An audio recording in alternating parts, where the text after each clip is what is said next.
कई लोग का ये प्रश्न होता है कि सर बैंक और एनबीएफसी मुझे सेटलमेंट का ऑफर नहीं दे रही, तो मुझे क्या करना चाहिए? तो ऐसे में यदि बहुत लेट हो चुका है, लाइक लोन अकाउंट एनपीए में चला गया है, ठीक है, सारी कानूनी प्रक्रिया भी हो चुकी है, फिर भी आपको सेटलमेंट का लेटर ऑफर नहीं आ रहा है, तो ऐसे में आप खुद भी आप बैंक और एनबीएफसी को आप अप्रोच कर सकते हैं, आप उनको रिक्वेस्ट कर सकते हैं सेटलमेंट के लिए।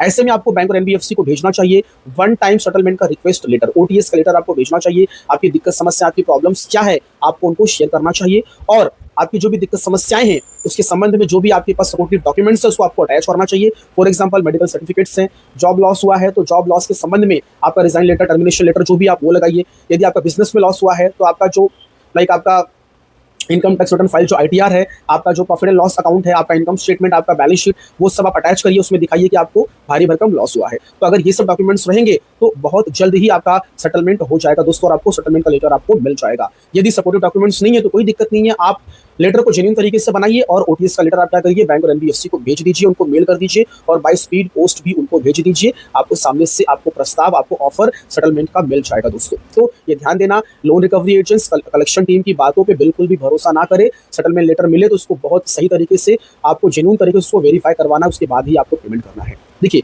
ये सारे प्रोसेस में मैं आपको एक ही बात कहूंगा दोस्तों, ये जो भी सेटलमेंट का जो प्रोसेस हो रहा है ये सिर्फ जेन्युइन डिफॉल्टर के साथ में ही होगा, विलफुल डिफॉल्टर के साथ में बिल्कुल भी सेटलमेंट नहीं होगा दोस्तों।